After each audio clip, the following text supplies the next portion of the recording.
Hello, it's nice to meet you again. This time, we'll be learning another English noun phrase, another pattern of English noun phrase, that is head noun plus participial phrases.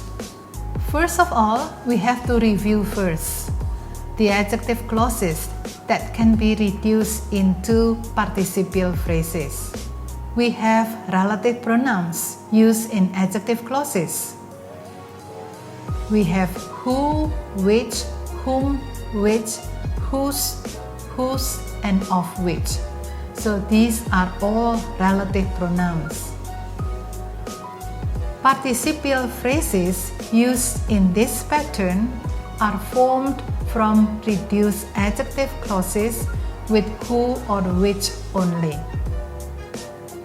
Jadi participial phrases yang dipakai dengan pola ini terbentuk dari adjective clauses yang dengan who atau which dan di-reduce. Jadi adjective clause-nya dengan relative pronouns who atau which. If the relative pronoun is the subject of the relative clause or adjective clause, then the clause can be reduced to a present participle phrase or past participle phrase. Jadi kalau relative pronounnya adalah subjek dari relative clause atau adjective clause, maka clause itu dapat di-reduce menjadi present participle, yaitu kata kerja dengan ing, atau past participle, yaitu kata kerja dalam bentuk ketiga. For example, contohnya, the student who came late for the exam this morning was disqualified. Who is the subject of the adjective clause. Dalam kalimat ini, who adalah subjek dari adjective clause. The novel, which was bought yesterday, is a bestseller, which is the subject of the adjective clause.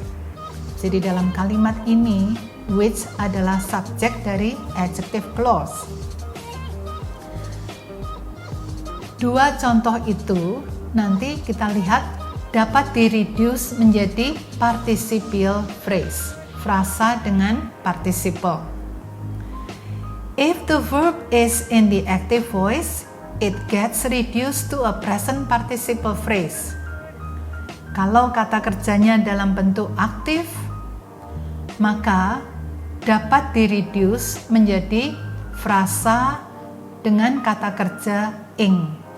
Contohnya, the student who came late for the exam this morning was disqualified. Who came late for the exam this morning can be reduced into coming late for the exam this morning. Sekarang kalimatnya menjadi the student coming late for the exam this morning was disqualified. Coming is a present participle. Another example, a man who has no house is called homeless. Who has no house?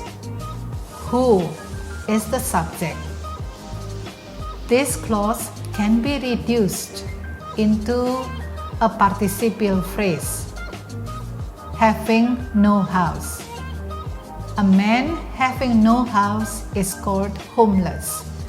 Having is a present participle.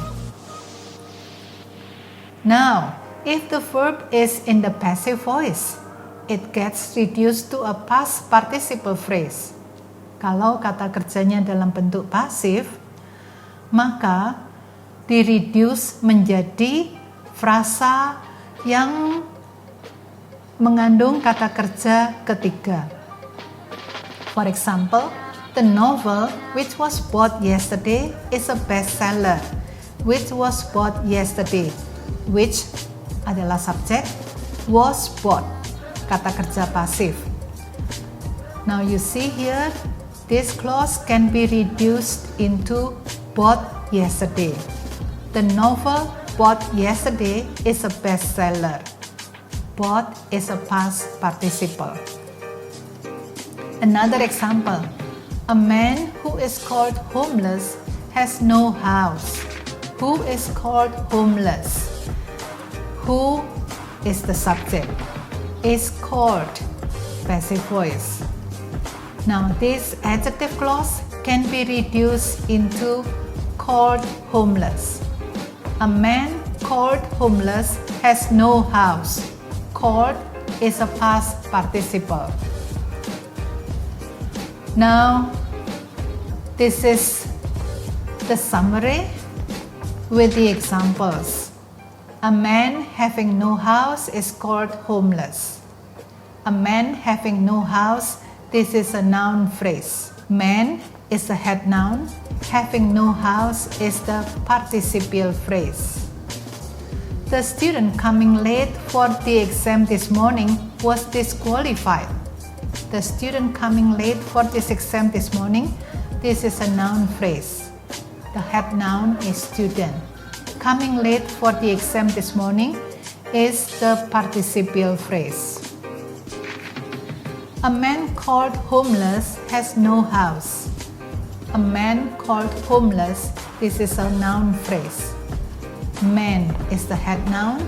Called homeless is the participial phrase. The novel Bought Yesterday is a bestseller. Novel is the head noun. Bought yesterday is the participial phrase. Okay, so this is all about noun phrase with participial phrases. Now you understand this pattern with participial phrase. Now, are you ready for the exercise?